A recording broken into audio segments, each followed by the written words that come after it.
Abdul. My name is Bobby. And I'm Veronica. And we are the Browns. First and foremost, we'd like to thank everyone for joining us for tonight's episode.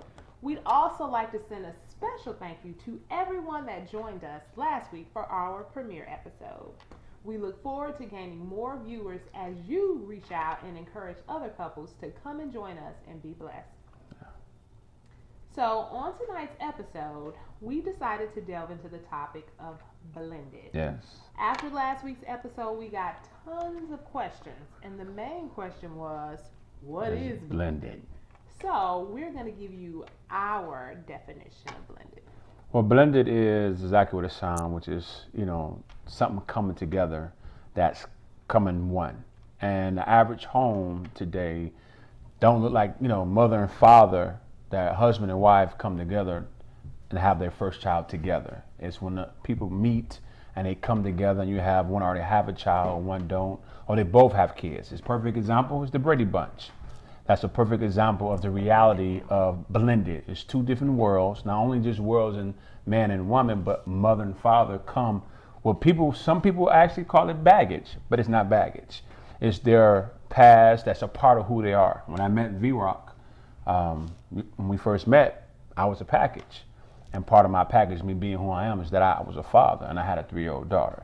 So blended means you coming with children into the relationship. And when you come with children in the relationship, that means you're about to create the other half to be what they would say step parent.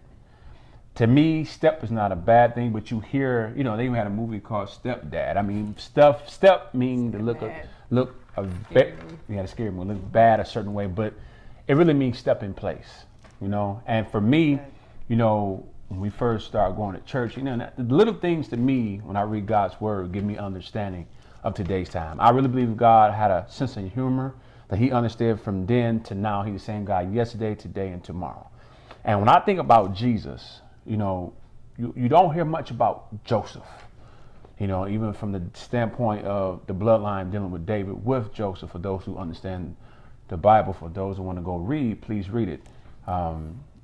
Joseph was Jesus' natural father.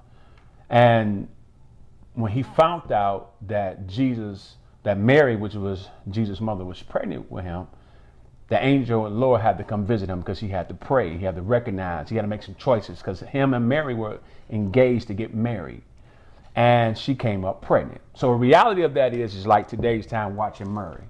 And he said, I am not the baby's father. Maury. Yeah, Murray. What did I say? Murray. Like hair grease.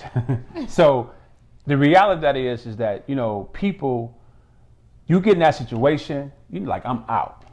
Yeah. And you could justify not to be with that person. You justify not to stay in that relationship. But Joseph loved the Lord. Mm-hmm. And not only did he love God, he also had an understanding that he loved Mary. See, a person who's willing to step in place recognizes the sacrifice that comes in that. Even though the angel of the Lord had to visit him and say, hey, absolutely, green light. But at the end of the day, he made a conscious choice. So I think if anyone today's time that decided to step in place and be a stepmother or stepfather, that's really a blessing because the child is getting both worlds. Even though it would be a beautiful thing to have same mom, same dad. But today's time, it's not reality as every home you meet. The average home is blended. And I mean, blended can come through even a divorce relationship, death. So it doesn't always have to be someone coming into the relationship with a child. However, that is how our relationship began. And just to give you a little bit of a backstory, Bobby came from a blended family. Yes. I did not. And with that, trying to bring the relationship together, there were underlying issues there that I don't think we even realized we had. And it basically stemmed from, I don't know if you want to pick this up, but issues that he'd had in his childhood, coming from a blended family, the way that he was treated, he already had just almost a preconceived notion of how I would treat his daughter, which that was really not the case. So it took us years. But also to understand, like she said, where I come from. A lot of times you in marriage and relationship, you learn from where you come from. So you are what you eat. And if you're consciously not understanding that cycle, that process, you just move in it. So for me, what we was going through when we first got married with the blended part, I come from never really honestly seeing my mother and father hold hands. So I grew up always having a stepfather or a stepmother. Always been one of them situations. Average family in my family, much as everybody around me, was that scenario. So I was immune, to honestly be real with you, with drama. Drama for me, when we first went to counseling, my parents had to stop for a minute. It was like, I was kind of being unfair to her because I understood it, but I was immune to it. It wasn't like a shocker. I know how to navigate and deal with it, and I was more receptive to it. For her, to me, she was tweaking. She was tripping. Crazy. But it was new for her. She was stressed Yes. out. It was new for her. And I had to get considered that because where she come from, even though her mother and father went through a divorce, it's a scenario that it wasn't nor. I'm just saying, when we were growing up, they were together for a period. I was in my parents' wedding, so I've seen them, we lived together. I've seen them hold hands. I've experienced that. Even though they separated, when I was younger, my mom really kept my sister and I sheltered, I would say, but we were able to just live out our childhood as children. Whatever was going on, if there were any circumstances going on around, we were not aware of it because she kept all of that from us. There was drama. You just didn't see it. We just didn't know about it. Whatever was going on, I still couldn't tell you to this day. This also boiled down to parenting.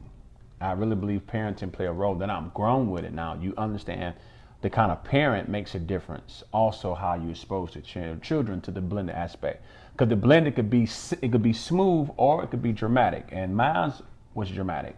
And it started being dramatic on our own. So my wife reacted a certain way because she didn't understand it, why it had to be so dramatic. And some people are just dramatic more than others.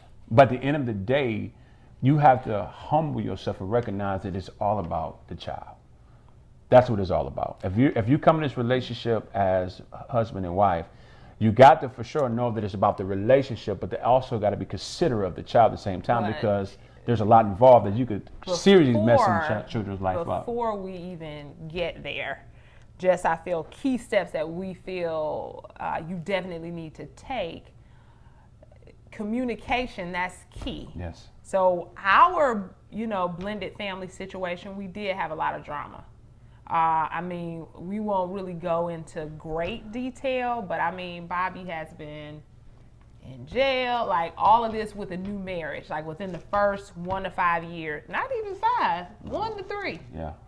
The first 3 years, and this is when we still lived in Detroit. Right now we live in Charlotte, North Carolina, but that was one of the things that prompted our move. And if there was ever a time in our relationship when I felt like I wanted to walk away and just chuck the deuces and count my losses and roll out, it would have been in the beginning. But it was that time because we didn't put the proper steps in place. We didn't know, what to do or how to navigate that space. Well, I say this as a man, as being the husband, being the father, at the age I am now. This is like 18 years ago. Let's back up. When we got married, I was 22 and Bobby was 24. 23. And you were 24 because you got married. We got married August 31st. You 2 years older than me. Okay. I was 24. He was 24. You were 23 when you proposed. Okay. But when, so we got married when we were young, and then we had our first child within that first year. So we had a lot of different things going on. I bought a house. We bought a house. Before we got married. Before we got married. So all of these things, it was just a lot. It was a lot, but I think back from then to now, and as a husband, as a father, you forever learn how to be a man. You just don't, even at the age I am now, to a man that's even older than me, you never arrive, you forever becoming. You know what I'm saying? You ever getting better. And at that time, I was trying to learn how to be a husband first, but I'm also trying to learn how to be a father, learn how to be a son. You're trying to, not say please everybody, but you're trying to have this balance. But the reality of it is you only can balance so much. Now, for men out there, and I'm not saying this to say this, from the age I am now and what I understand, you get the drama because it's real talk. You know, if you cannot lay with a woman and conceive a child with a woman and don't be with her, expect not to receive drama. We do know couples that, let me finish. That, but because we know couples that have a great blended relationship that blew our mind. We thought it was kind of weird, but understand because of what our background But was. not just our background, but it's a reality that you got to understand from even our own mothers and grandmothers and aunties. There's a hurt that is there from us being men that we have put our women in a situation. We want to change a community, right? We expect a community is supposed to be changed, but a community is not going to change if the home don't change. Okay. So we're having children with women and we're not being with them. So as I grew up as a kid, I see my mom be this awesome, beautiful, strong black woman, even though my father was there. But it was a weekend. My mama had the whole post. She had to handle her business as a woman.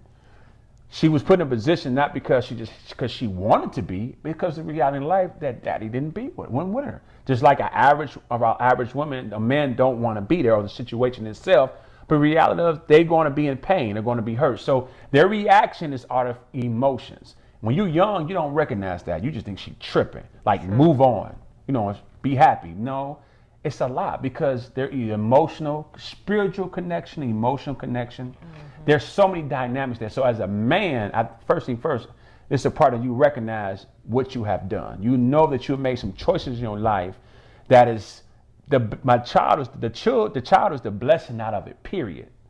Because the Lord makes the crooked straight. What you enemy meant for evil, God meant for good. But at the end of the day, you got to recognize as an individual where you know you went wrong. But God was still blessed because this is why you got repentance. This is why you grow from it and you learn from it. Then when you meet someone, you get on to the next relationship. You have to recognize. That's why I was able to get married so quick, because I recognize I have to make a conscious choice to love a woman that's going to love my child. I seen the qualities in her, and I seen qualities in her mom that I know I want to have qualities in my daughter. So it's like, I know how I went wrong with my little girl mom, but I had to get better with the next decisions I made. But at the end of the day, there will be drama. And you learn how to navigate, you learn how to humble yourself and deal with it. But it should have been, as I'm older looking back in perspective, I wish I'd have did some things different. Absolutely, I agree. Because I was so gone home trying to be a father, trying to even with husband, and there's a way that you got to play it the right way. But I was so aggressive because I wanted her to know that daddy's doing her best. So that, you just segue right in perfectly. All right. And basically, what we did not learn because we were young and because there were so many different things going on, there are definitely things that I would do differently. One, like I said, would be communication. Yes. Me, Bobby, and his daughter's mother, I should have been more sensitive to the situation. Yeah. I wasn't. Okay? That's number one.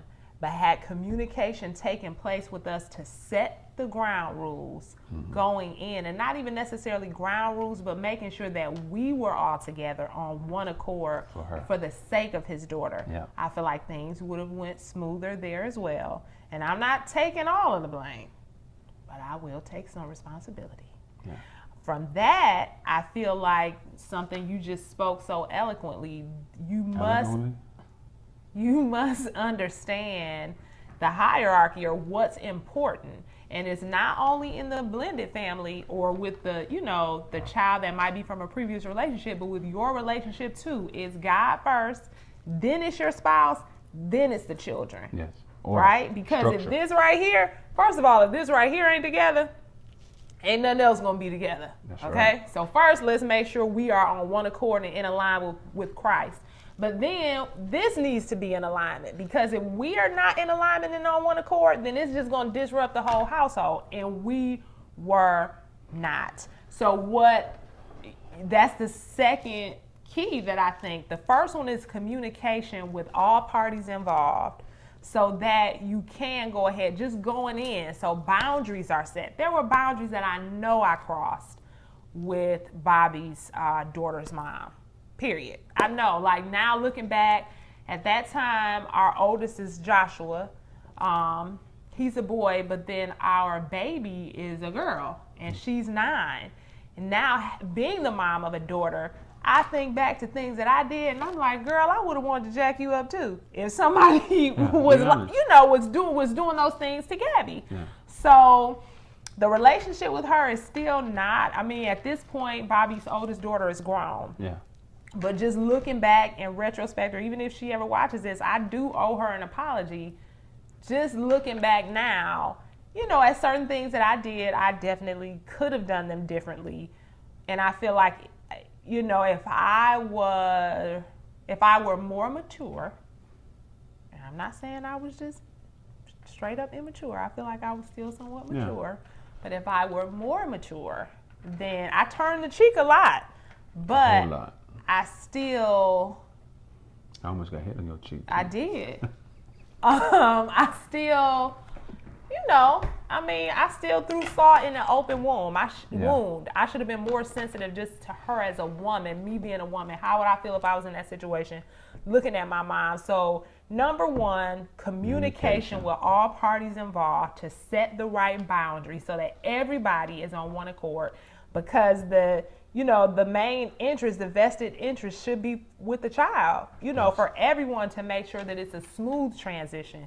Even though we know the home life may be different, between each home and 2 different worlds, but you still want to give them some sense of normalcy, balance. Or balance and unity. Number 2, understanding the hierarchy, understanding what is first, God, your spouse, because it's been 17 years, but it took us how many years? 13? Yeah.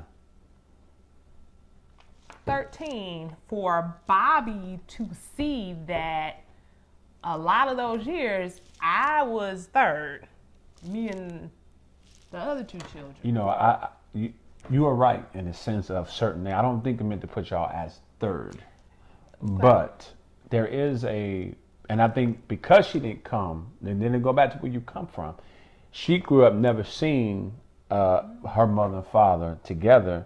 She seen them together, but ain't no other children outside her and her sister. She got 1 sibling. Yeah.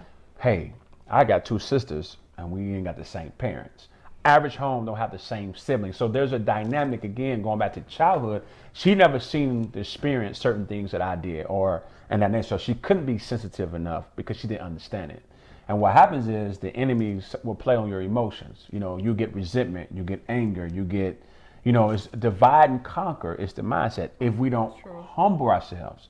See, as a man right now, I'm grateful to hear my wife say that. I've heard her say this, but to say this right now, it shows a mature level now. 16, 17 years ago, she trying to act foo-foo right now, but in that D come out, she wasn't. It was a different mentality because... What? I was the same. I was not acting up. I was not. You probably weren't acting out. No. But inside, you felt a certain way.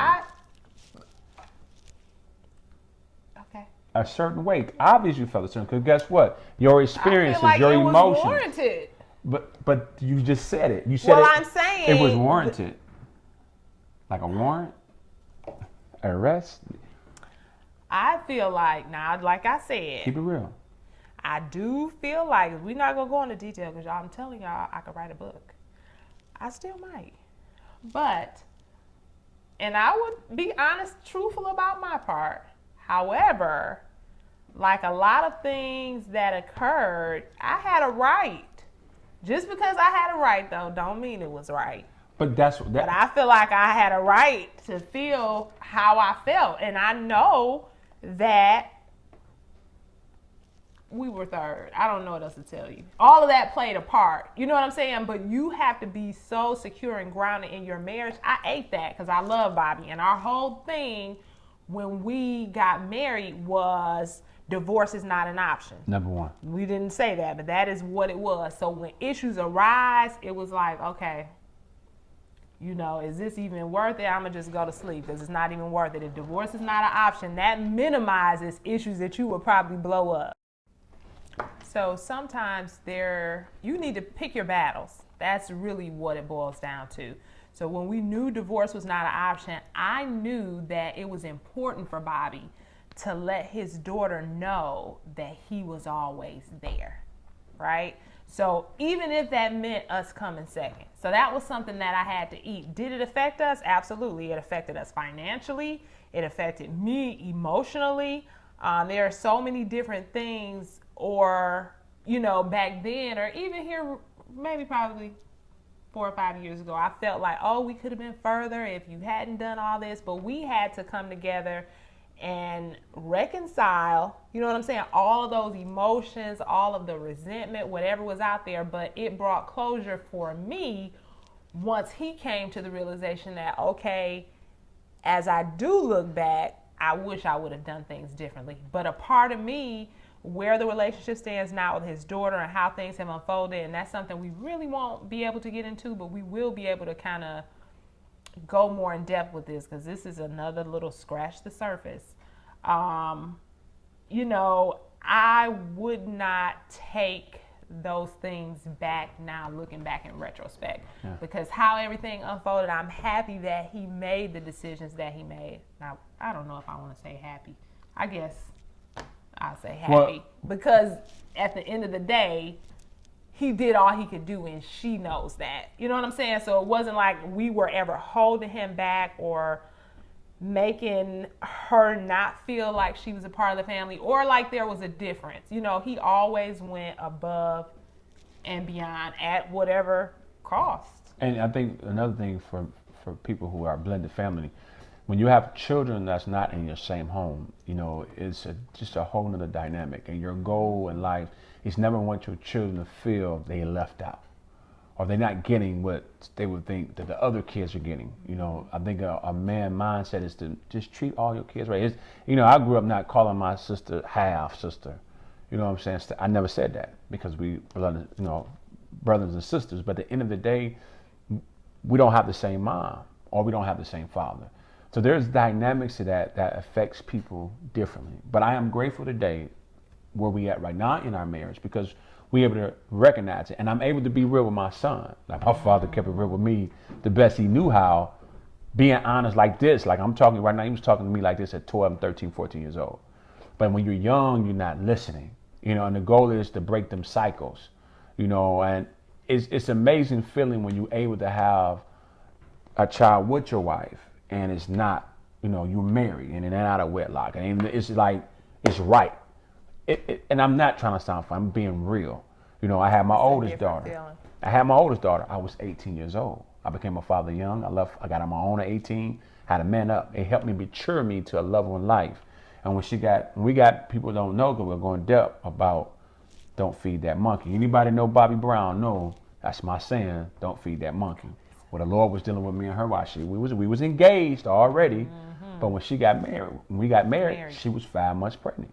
Because again, not listening to being obedient to the Lord. But when we had Gabby, there was a different dynamic when, we had, oh, you hold my hand right there. When we had Gabby, there was and I'm going to say this in the best way. A lot of people know when I heard R. Kelly song, Gonna Have on a Baby, right? You heard as a kid, young, it's like gonna have a baby, but literally it wasn't no, dang, you pregnant. What I'm gonna do? It was like when she told me she was pregnant with Joshua, it was still like, okay, we could do this. Like, we engaged, we already about to get married, already about to buy the house. But when she looked at me and said she was pregnant with Gabby, it was like, okay. Like I was able to embrace it, but I'm not trying to sound wrong, but you got to understand, it's my third child. How many of us have did this that we haven't did it right from the get-go? You don't want to be blended. You want everything to be on a foundation, but at the end of the day, you make bad choices. You learn, you grow. That's life. But the part about life is, as you grow and learn from it, you want to give it to the next person. Then people that are engaged, then people that are young, learn, grow, hold on to that, because it gives you an opportunity to do something right that wasn't before. And so we're being honest today with our testimony, because the Bible says you overcome by blood of the Lamb and the words of your testimony. If you're ashamed of your life, if you're ashamed of things you went through, you shouldn't. Because at the end of the day, all things work together. The Lord got a plan. Absolutely. When the enemy meant for evil, God meant for good. It's not a mistake that you're here. You know what I'm saying? I never seen my mother father hold hands, but I praise God for her, man. I praise God for that situation, because it allowed me to be a better father and a better man, and do the guidance of the Lord and conviction and growth. That's how you get better. That's right. You can take your situations or your circumstances and you can either make them work for you or you going to make them work against you, right? So we're going to kind of conclude right there, but... Man, that was quick, wasn't it? It was, but a couple of other things like we didn't touch on, but like we said, we're going to start bringing in some people. Yeah, because it's a lot of couples that are like testimony, this. Yes. But the emotions, if you start out with those key steps, the communication and kind of learning the hierarchy, of course you need to incorporate prayer, but also you're going to have different emotions, especially when you have children. And that's something that I communicate with a lot of women about, you know, the feelings that they might have about the situation when the children kind of start acting up, or when they don't want to follow suit, or, you know, when they are outside the home and their parent is teaching them one thing and you're teaching your children this, and then when they come over they're starting to influence your children. That's like a whole nother dynamic, but we will definitely delve into that because I feel like that's something that is needed and something to discuss, because I think that's something that I encourage women on a lot, and kind of just how to navigate that space. But I think we're going to leave you guys right here. I also want to say it's very important that, you know, how much as we letting y'all into our world, the Lord put in my heart, it's important that, you know, anyone need prayer in your life, you know, in your marriage, in your home, or let's understand this. We're not sitting here like we got it together. You understand what I'm saying? Still coming. Like, Lord, we got a saying, make the Brown family better. We forever learn how to get Every better. day. It's not that we arrived, we're counselors, we got these degrees. No. We're just a couple who've been through something and we want to go to the next level in life, and knowing that we could be a blessing to somebody else. So if you need prayer in your life, or you have a question, or things in general, email us. We will respond back, or let us know if you need prayer. We will pray, because I think it's important. Because one thing about our blended, once you get blended, you got to understand, it's all getting in the blender. It's chopping the fruit. It's chopping things. It's cutting. Nobody like to be cut. Like some things we just said right now, not like cutting this way, but it's blended. Once you get through that process, it's smooth. It's smoother and sweeter. But it's sweeter, but it takes time. It takes that process. Nobody want to go through the process in life. Absolutely. No one want to go through that, but that's what you have to go through. And once you get blended, then you're at a perfect place that you may go to the next level. So if anyone need prayer, we open to break bread in that way. Anything different? You got anything else you want to say, baby? Make sure you tell someone that you know, like and subscribe.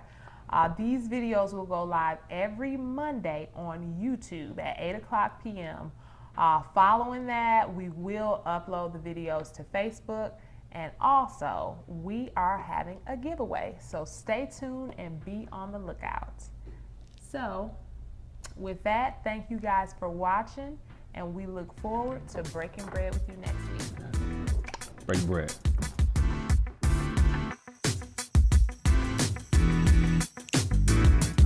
We want to do a special birthday shout out on tonight's episode.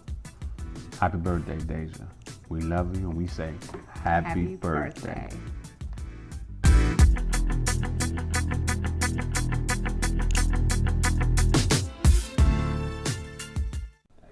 What up, though? My name is Bobby. And I'm Veronica. And we are the Browns. We are coming to you with a very special video, our first giveaway. Giveaway? Giveaway. What are we giving away? We are giving away 2 $50 gift cards. 50? 50. What do you have to do? We need you to go to our YouTube channel, Breaking Bread with the Browns, subscribe and like. The first 100 subscribers will be entered into a giveaway to win a $50 date night gift card. 50. So if you would like to be entered in the drawing, head on over to YouTube, subscribe and like Breaking Bread with the Browns to get your name entered into our giveaway. Can I win it? No. Break bread. Break bread.